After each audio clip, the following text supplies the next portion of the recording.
Right, it is 7 o'clock. Am I unmuted? I am unmuted. How are you all doing? I see we've got people in the chat already. Good to see you here, Swizzly. I hope you're having a good time abroad. And Sean, does this break the algorithm? I'm assuming that was a deliberate misspelling, in which case, yes, it does. This title is the thing that will allow me to climb the highest mountains. All right, new shit. I was wondering if we were going to get anything this week, and we did. Not what we were expecting to get. I was told that we were going to be getting some rebalancing, but I will take it. We have been told in this article here that we're going to be getting some rebalancing early in the month, which is nice. They mentioned a couple of things which I have thoughts on. That's good. So let's just get into it. Let's have a look. So they've got an article here, MetaWatch storming into 10th edition. They've got a long 24-minute video. I'm going to be honest, I didn't watch it. Maybe I'll do that after this. Get some context. We have got a Tournament Companion, which is fantastic because they hadn't announced a sort of like a mission pack. So I'm wondering if this is going to be the first sort of 6 months, first 6 months we're going to be seeing mission packs for now. And they do just reiterate that there's going to be quarterly points updates and then a balanced data slate every 6 months, which is interesting because it feels like, I don't know if I love it this way around. I think I might have preferred it the other way around, the way that they were doing it last edition, but we'll see. We'll give them a good 6 months to a year, see how it shakes out. Obviously, there's a lot to change at the moment, so they've got plenty to sink their teeth into.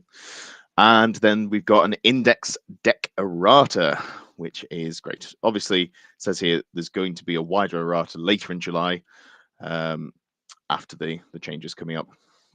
That's good. And it does say here that we're going to be getting an initial balance update in early July. I would assume probably in the next couple of weeks.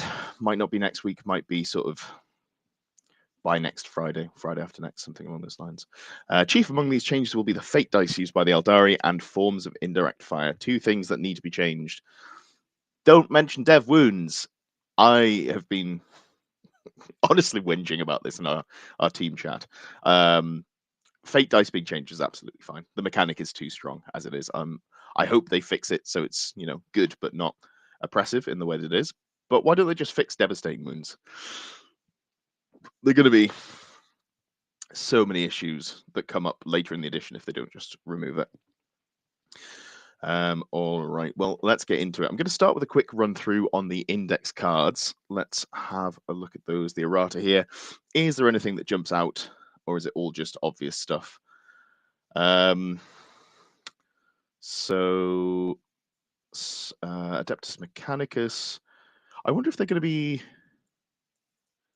up to date. So it says here the most up-to-date digital rules available. So I'm assuming that they're going to update these on the actual data cards themselves. We will see. But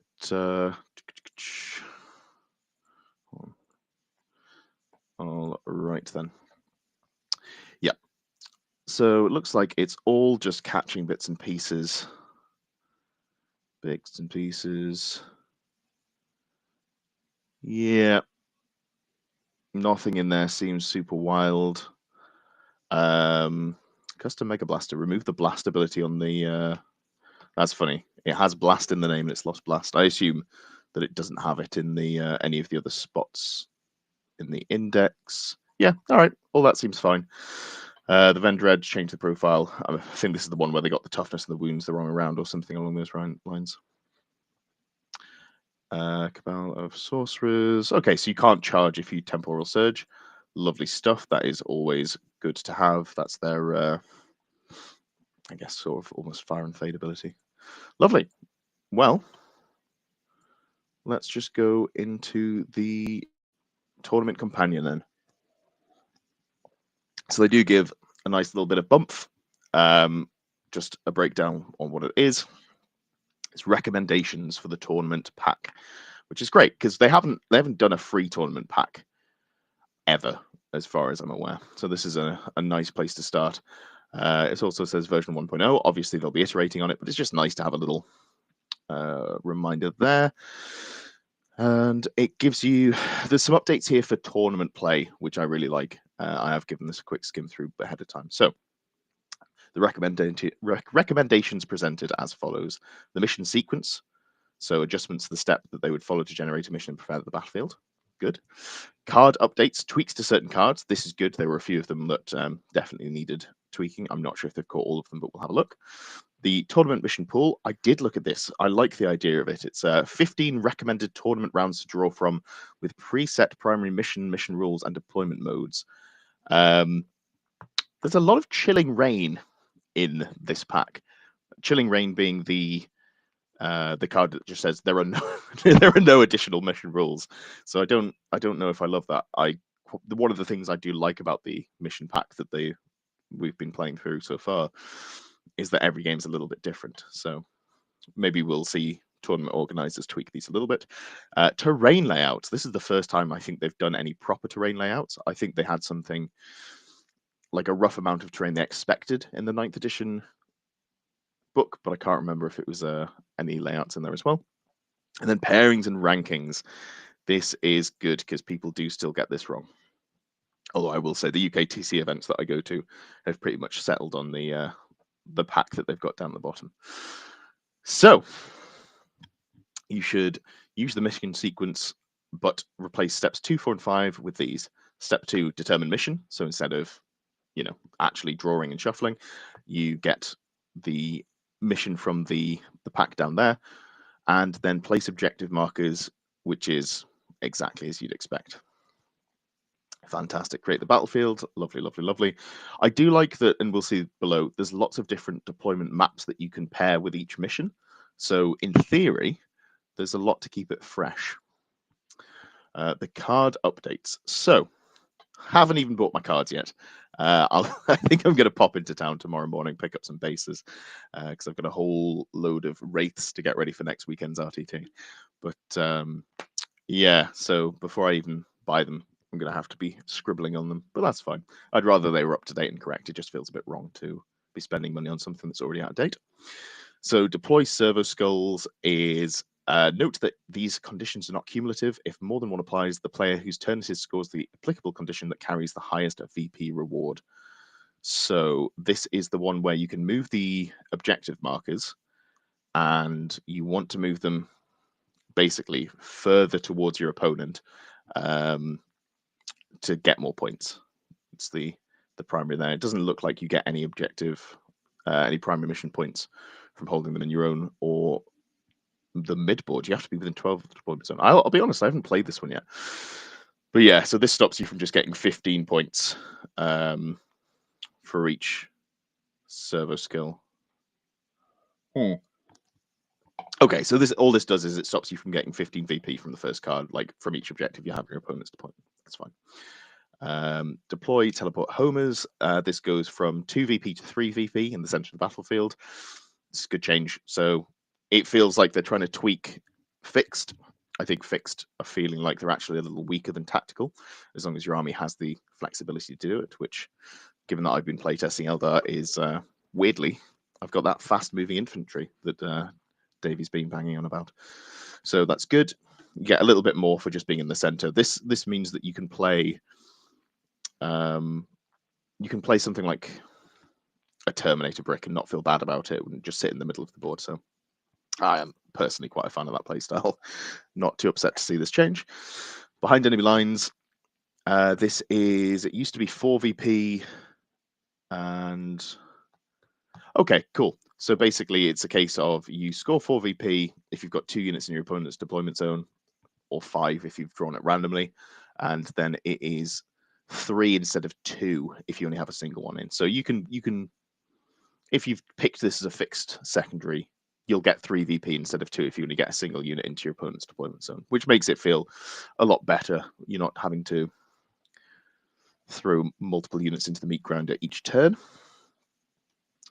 Very, very nice. And then 5 VP if you get fixed tactical. All right, all the changes that we've seen there, that's fine. The tournament mission pool. So this is basically just saying that we recommend you play a load of different primary missions. Makes sense. You don't want to just be on the same deployment each time. That would be a little odd. Mission rules and then terrain layouts. So what have we got? Primary missions. We've got a good range here. I do like that they haven't just put all of the take and holds together. Like, so then if anyone just goes, oh, I'm just going to play the first 5, you do get a variety here. Lovely stuff. And then deployments. So we've got 3 search and destroy, 3 hammer and anvil, a couple of dawn and war. Okay, interesting. So there's only 2 dawn of war and 3 hammer and anvil. 3 hammer and anvil's the same, but there's only a couple of dawn of war. I mean, dawn of war sucks to play, especially at tournaments. Long deployment is a real pain in the ass. And then terrain layouts. It looks like most of them are suitable for most different one. That's interesting. So, terrain layouts. Now, I did see someone in my group chat had posted a picture putting measurements on these, which I thought was quite fun, because it says here, terrain, no fixed measurements. Precisely locked terrain layouts with fixed measurements are not recommended. Yada, yada, yada. It limits the variety of terrain that they have. Structures that can encourage army construction that plans for guaranteed measurements for the purposes of line of sight. Yeah, that's called playing UKTC in 9th edition. You just learned to play the terrain. I'm sure it's going to be the same anyway here. But it does say there should be at least 4 inches between each edge of terrain features, so you don't get Imperial Knights unable to move through. I have seen some tournaments where you just couldn't play Knights, basically. Not in 10th edition, but in 9th edition, so that's good. Objective markers can and sometimes will be hidden within terrain or placed in the open, but the markers themselves should never intersect a wall or similar element. Interesting. So it's basically the objective markers have to be fully within the terrain or fully off the terrain. You can't be sort of half on, half off. Okay. Interesting. Use of ruins. The following layouts primarily use the ruins terrain feature because it's just the easiest and cheapest way to get a balanced setup. Very cool. Good amount of line of sight blockage and cover appropriate. Variety of terrain heights adds to the immersive nature and importance for line of fire and rules such as plunging fire. I will say, so plunging fire is obviously, if you're on a bit of terrain that's over 6 inches tall, you get +1 to your AP when you're shooting at something on the ground floor. I just haven't had this come up at all. All of the terrain I've played on hasn't had any 6-inch tall ledges I can stand on and see to my opponent's side of the board. It's been exclusively, if it's got a ledge that's 6 inches tall, there's no windows to look through, or the terrain is just below 6 inches. So I haven't been able to use that so far, which is interesting because plunging fire does feel like it's going to be a very strong rule. In an edition where AP has definitely been squished down.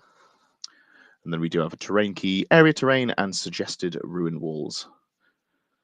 So the wall sections should be largely under 2 inches of height and never more than 4 inches, whereas the solid rectile should always be for more than 4. Okay, cool. So this is your sort of fairly standard ruined terrain piece where you've got the diagonal upwards section here, and then you've got this section here that is the full building, effectively. It's an interesting way of showing it. I think that works quite well. So let's have a look. So terrain layout 1. What maps are we expecting to play this on? Okay, They think any deployment can play on this. Cool. Let's have a look. So this is very narrow lines of sight. This is not a sort of gun line. If you're wanting to hold the middle of the board, guns are gonna have a difficult time reaching you. It's a good job they're fixing indirect apparently, because that'll be something very key. Okay, I really like this deployment here. This is something where if you're putting 10 custodian shield guard in the middle of the board, you're feeling real happy about that. Sure, there are a couple of lines of sight down here, depending on what your opponent's going to be pointing at you, but this bit feels good. This bit, not so much. So if I'm in a, let's say, so Dawn of War's not too bad. I can hide stuff here. I can hide stuff here, kind of. I can hide stuff here. Problem is, the stuff that's hidden here isn't super hidden, because my opponent's going to be hiding stuff here, so they'll probably poke their head out this way and shoot down. Vice versa here. This feels really bad for Dawn of War. Quite good for Hammer and Anvil. You've got a lot of terrain blocking. You can fully sit behind here and here. You can sort of sit in these little angles and hide quite well. If you've got Dawn of War, which is short edge to short edge. Hammer and Anvil, not loving it. Right, what else is there? Quarters feel like this is probably quite useful. Although there's huge sections of just nothing. I guess it's very hard to draw a line of sight through this line here. It's interesting. Without actually playing some maps or seeing them in person, it's hard to work out whether the line of sight on this is going to be problematic. I guess with it being vehicles, we're going to be seeing a lot of people struggling to get line of sight because they have to put their entire vehicle on the bit of terrain to get line of sight through it. So that could be the saving grace here. But this board one actually feels a little sparse. How about, what else is there? Crucible of Battle. So you've got here to here. That feels not good. I want another bit of terrain down here and up here, I think. Just something small. It might mean that you really struggle to play the game if you've got knights or something along those lines, but I don't know. This feels sparse. Absolutely sparse. Corner to corner with the circle is fine. What's the other one? There is the long angle, this sweeping engagement. So from here down to here. Is there a draw tool? I don't think there is. Really well prepared, I am. Let's see if I can just download this and open it as a PowerPoint.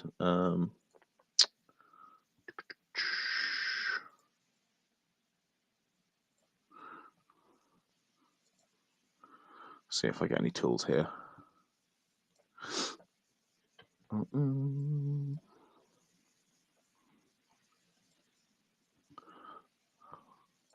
All right. Nope, we're back to the same. This is the professional system that you come here for. There we go. Look at me, able to use technology. Absolutely fantastic. Cool. All right. So, zoom back in on this one. What are we thinking? Is there a straight line tool? Gonna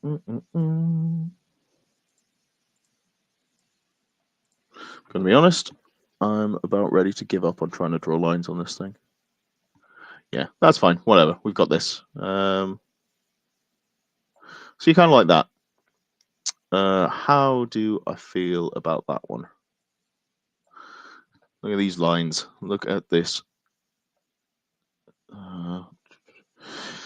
So this feels like you've got a lot of open angles. I guess it depends on that. I mean, towering's still a problem, isn't it? None of these boards seem like they're going to be any good against towering. They haven't mentioned that they're going to be dealing with that either. That's, I don't know. So in a world where towering doesn't exist, I think this layout isn't actually too bad. It kind of feels like you tick a lot of boxes.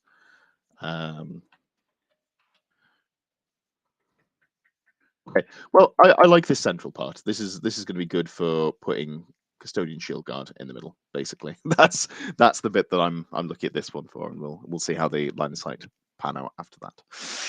All righty then. Let me just very quickly put this in another tab so I can be beautiful. Right, board number 2. What can we get on board number 2? Sweep engagement. We can get Hammer and Anvil. We can get Dawn of War. We can get Crucible of Battle. So, Hammer and Anvil, Dawn of War. So, Hammer and Anvil, if you're going down like this feels like there's a lot of terrain at the start of the game. That's good. You can hide pretty much your whole army here, which is kind of the experience I'm used to from 9th edition. Oh, that's very sloppy. So, probably more like this. Assuming you get something along these lines. Okay, so even on a Dawn of War, you're not too badly harmed. You can set up behind here. You're getting a decent amount. What else can you get? Sweeping engagement. You're getting corners again. So I think this is a really good one for sweeping engagement. It does work on this one, doesn't it? 2, yeah. No, I really like sweeping engagement on this map. Sharuni says, didn't they say they were going to adjust tower rank? Sharuni, that is entirely possible. And let's go back and have a look, because I'll be honest, I'm kind of just not sure where to go if they aren't. So.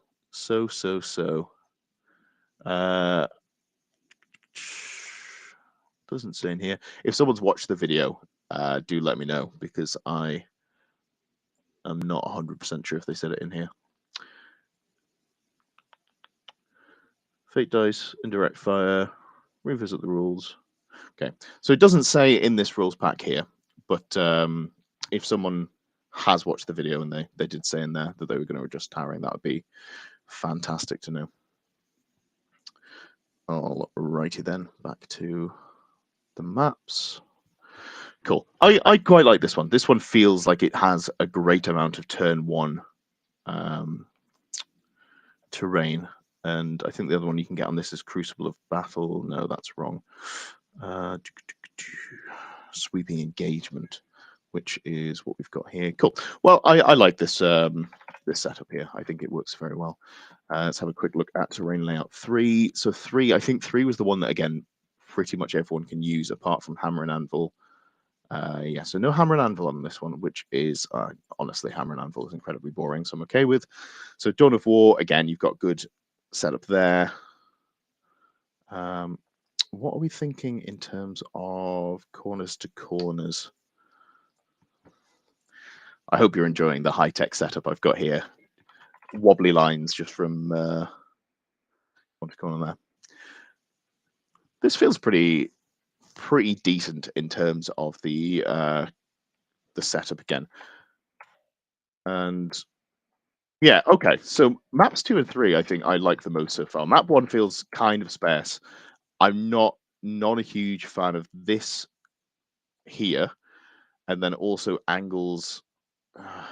Would that I had a straight line tool. Okay, so it looks like there should be a way of getting a straight line through the middle. So basically, anything deployed in these little bricks down here is in some real trouble. Whereas on terrain layout 2, you've got one line of sight down there, but otherwise you've kind of got to come forwards. How do we feel about number 3? Again, corner to corner layout. But this one can't have Hammer and Anvil, so that's fine. So we're talking sort of this way. There's not really much in the way of direct fire lines on terrains layout 2 and 3. 2 has this one diagonal, which is just sort of like a straight, I'm going to wreck your shit through the middle. And 3 has that, but it's not a problem. Holy mappers, map man, that is totally mapping mapped. Yep. Good to see existence. Hope you're doing well. I'll be honest, I'm kind of just looking through and going, where are all these terrain, where are the sight lines? As if it fucking matters, because I don't know if they're fixing towering. I'm at an RTT Sunday coming, not the one in 2 days' time, but the week after. And I'm not taking a Wraith Knight. I'm not taking any of the real bullshit. I'm taking, where are we gone? 30 of these fuckers. I don't know if, hold on, let's go big brain. Here we go. So I've got 30 Wraithguard, basically. I think it's going to be 20 Wraithguard and 10 Wraith Blades with sword and... Oh... Sword, no, axe and force shield, that's the one. So, yeah, I'm running something that's a little more reasonable. Be interesting to see if Dave will be using these terrain layouts. He was in the chat earlier, but I think he's gone because he's abroad. All right, number 4. All right, I somehow missed number 4 when I was giving this a glance earlier because holy shit, what is this? Heard you liked playing fucking knights. God damn, how do you move around if you're playing a knight army on this layout? Let's actually work this out. So you've got your deployments like this. This is the deployment we're looking at here. So, fucking hell. Right, before we panic, which missions use terrain layout for? Crucible of Battle, Hammer and Anvil, Search and Destroy, Sweep Engagement. So basically everything apart from Dawn of War.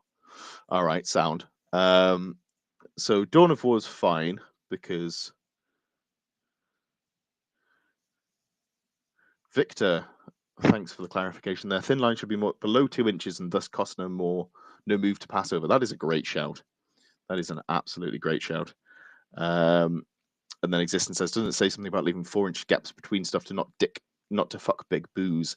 Yeah, that is big boys. Yeah, that makes more sense. No, that's absolutely true. I was more thinking that you're going to be real move blocked, but Victor has a great point because all you're going to do is you're going to deploy your knight here, like that, and then you're just going to walk it this way, like there. High tech, people, high tech. Okay, this is still a wild amount of terrain.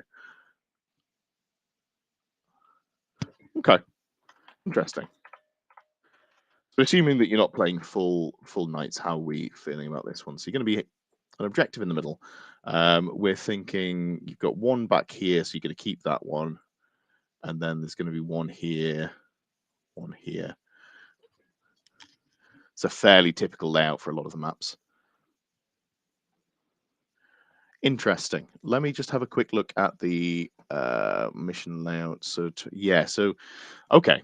So on terrain layout 4, those objectives are going to be right out in the open. That's something that I haven't been looking at. So let's just go back. You can have sweeping engagement on this. Sweeping engagement, you're going to be in the terrain here, give or take, and then you're going to be down here.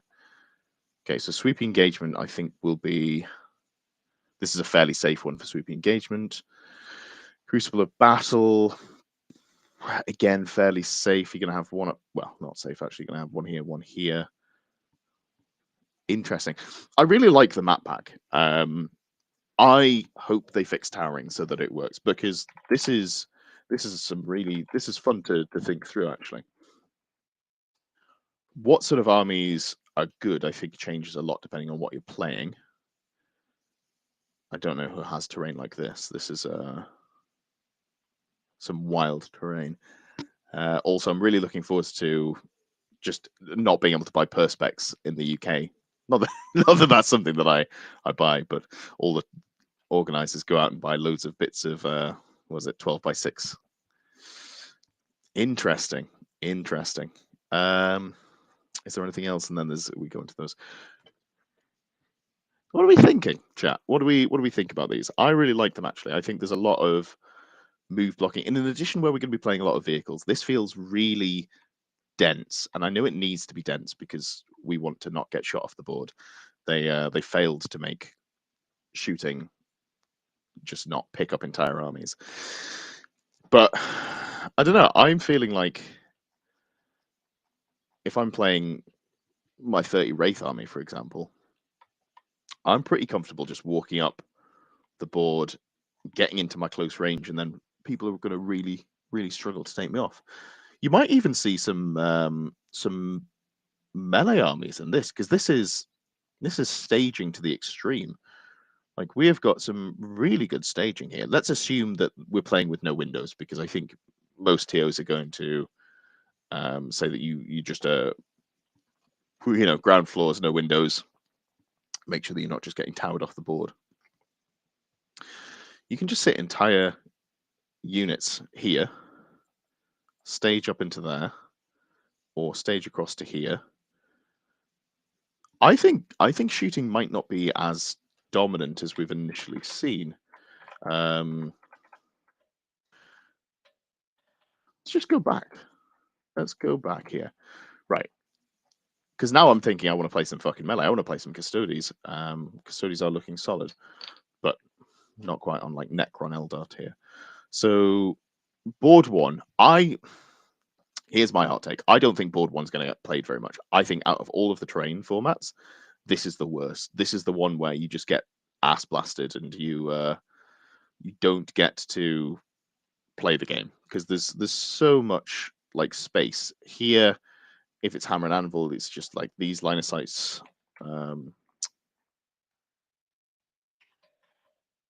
So I'm just going to kind of discount number one, to be honest. But here, this is staging heaven. If you can sit a melee brick in here, why would you do this to me? You can absolutely push them up this way. You can set something up here and push it up here, maybe along here. Okay. Melee feels pretty good on this board. What if you go diagonal, or sort of this layout? So if you go up here, again, you can sit in this little circle and you can move up this way pretty safely, or you can sit behind here. You can't really get many places here. You can kind of tuck in behind this little bit. I'm not in love with that. Okay, corner deployment, this might be a little painful. But, again, if you're corner to corner, Hammer and Anvil, you're loving it. Dawn of War is, again, not the end of the world. So this is playable. This is very playable for melee. Terrain layout 3. This is the one that I think you've got the most play in. You've got this angle here. This is quite a nice big bit of terrain to hide behind. It's very difficult for your opponents to reach you. They have to kind of come out this way to get line of sight down here, which is not maybe the game plan that they want to be going with. Shirini, you absolute hero. They've confirmed changes to towering, indirect, and fate dice. They didn't specify, but it was mentioned. Okay, cool. So we can actually play the game. Big thanks there. I'm not gonna lie, I find it a little painful to watch those videos. So I'm super pleased that someone else has done that. Yeah, cool. So if towering is gone, potentially, yeah, I really like these boards, actually. I think it's going to be interesting. And who had it? Victor had a great point that these little thin bits, you can move over without losing movement. Cool. Yeah, this is going to be interesting. I'm actually really keen to play some knights, actually. Assuming that towering stops being just a broken mechanic, I'm quite keen to play like 3 big knights, 8 small, or something along those lines. Fuck it, let's just go off on a tangent. I was talking to my mate Craig, and he's playing either Chaos Knights or Death Watch at the moment, but he hasn't sort of decided. We're waiting to see what balance patches roll out. But he's been looking at lists, and I sent him one which was 430 points of Demon Allies, which was just 2 Lords of Change, because they seem to me like a War Dog plus. So I wonder if there's a list that you could play on, let's see, this map. Because I really like the Tyrant, I think it's called. Existence says, I'd rather remove towering and leave the points alone on knights. Yeah, I think that's fine. I think if they just got rid of towering altogether, not having it be the one-way system that it was before, that feels pretty bad, especially in an edition where you've got loads of vehicles that are very happy to sit behind terrain and just shoot you through walls. If they get rid of that, I think knights have some real play, especially because I know you can move over bits of terrain, potentially. But some of these layouts are quite limiting for knight movement, so I think there's some real play in that. And you're going to have less units that are coming in and move blocking you, I think, because there's going to be a lot more people putting loads of points into shooting. But yeah, so, and then look at this. You can absolutely get War Dog through the center here. Fuck the new map. This is a Chaos Knight stream. Yeah, no, I like it. I think I'm quite keen on these. All right, wait, maybe I'll come back to this if we have enthusiasm at the end. Let's just have a quick look at what they're saying for the pairings and rankings. So pairings, basically they're saying that it's randomly, you should go for random pairing in first round, which makes sense. I think I'd really like to see seeding and pairing done that way, but the difficulty is that doesn't really work outside of something like a 24-man team. It's not a 24-man team, a 24-man event where you've got loads of people who are doing all of the events, and you've got a fairly accurate ranking. If you come to an event 3 months in and it's the player's first event, but it's Mike Porter, but he hasn't been able to go to events and he's ranked at like the bottom pairing and then is paired into the top seed, I think that would be unfortunate. It would also suck for at a big event. I think the seeding like that would really suck for 30% of the players' games where they just get absolutely stomped by players who are so much better than them. I think the disparity in skill is probably too big. It's something like LGT where you've got 700 people. Okay, so yeah, random pairing round one. That's fine. I've talked myself out of any seeding. Then it'll be player record. How are they recommending? WinPath, yes, WinPath is good. Obviously, we did have some events back in 9th year and a half, 2 years ago. When was the controversy? It was before 2 LGTs ago. So about 2 years ago now, we had some big controversy about the some submarining going on. Not to name any names, but there was a big player who was deliberately submarining to do well at an event. So I think at this point, most events have changed the way that they do things. It's good. Lovely stuff. And then ranking players, overall best general will be the remaining undefeated player. So they recommend that they go first by overall record, then by win record, and then by total VP. Okay, so they're recommending strength of schedule. That is interesting. I don't know how I feel about strength of schedule. It is, on the one hand, it's unfair for someone to have to play against 4 really incredible opponents, have beaten 4 incredible opponents, lose to 1 who wins the event, and then come like 6th. But on the other hand, you can only beat who you're paired into. And because the sample size is so small, typically here in the UK, there are 5 rounds in a tournament, maybe the 6, or you do the rare 3-day where there's 8 or 9. It's not your fault that you've been paired into someone who's just fluked their way into a 3-1. I'm not super in love with that. I don't think it matters too much in terms of like where you end up if you're not in the top cut, but that's going to really suck if you get to, you've maxed your points, you've played the best that you can, you've got a huge differential between you and your opponent, you've smashed them, you've got 500 points, you've somehow you've played Necrons and you've got 500 points throughout the entire event on your VP, and your opponents have collectively managed to get like 285, and you've absolutely smashed it.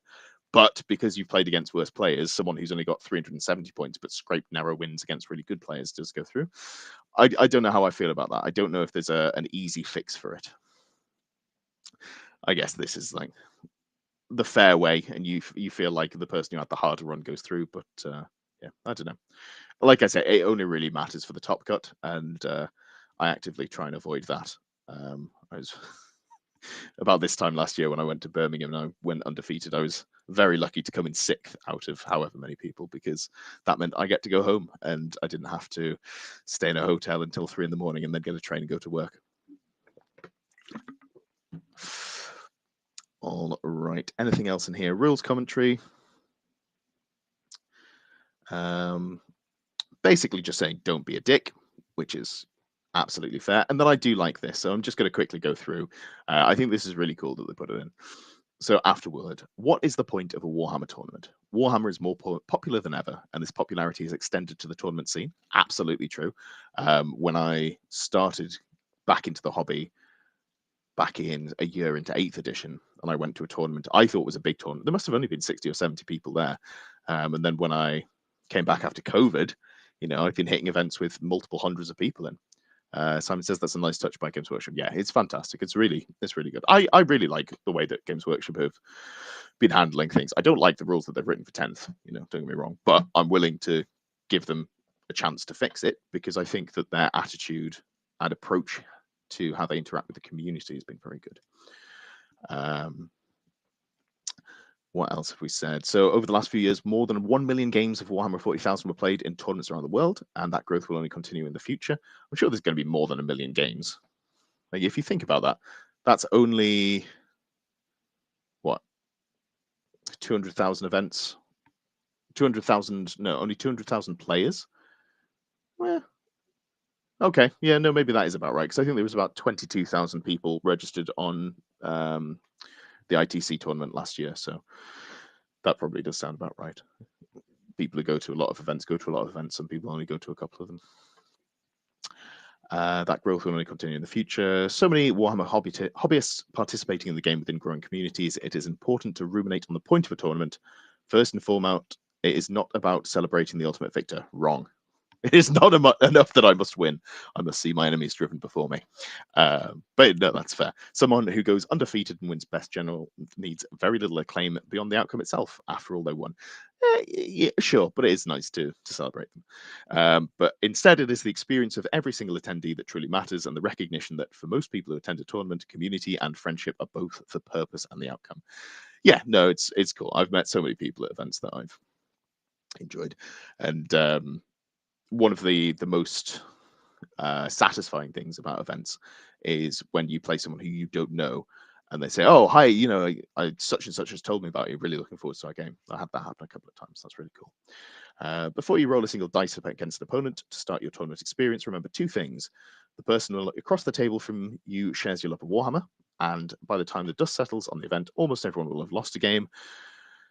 Yeah, no, that's fair. There's not a huge amount of undefeated players. I guess that's good to sort of try and set expectations. This doesn't really feel like it's aimed towards people who go to a lot of events, but it's more sort of like a primer for them dipping their toes into the tournament scene in the UK. While any game often yields winners and losers on the tabletop, the magic of Warhammer in an event setting is the opportunity it provides every participant to become a bigger part of the Warhammer community, to build on friendships with fellow hobbyists that can last a lifetime.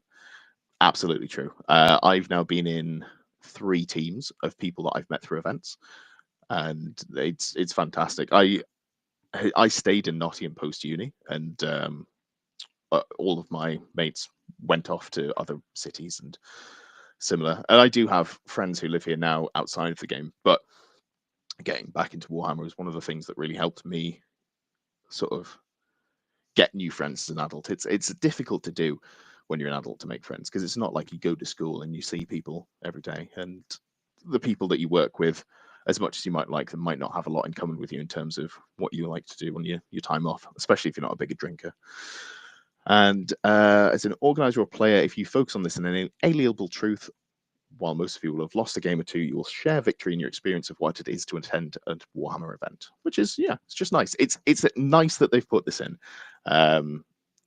It feels like they've hit the tone right. I get really annoyed when I feel like people are preaching to me, because I feel like it's like, well, obviously I feel that way. This is the correct way to feel, which is very much a poor, stubborn trait that I have. But it feels very well worded, and yeah, no, I'm just happy to see that in there. It'll be interesting to see what they go with. I hope they have more of a hand in events this year. So yeah, that's about it. I think I don't think it's going to be particularly interesting for anyone else to sit here and listen to me just sort of draw circles on this map and go, but how would I move my Chaos Knights through here? So I'm going to wrap it up there. Thank you for popping in. A nice short stream, 45 minutes today. That is much shorter than the ones that I've been doing. But thank you for popping in. I'll be looking at these, and I'll probably be putting out something to do with the terrain formats in the not too distant future, I would think. We've got a lot to record in terms of the indexes first, but as we start getting tournament games in, I will be looking to put out some content similar to my Yumi and the UKTC from last year. All right. Thanks for watching.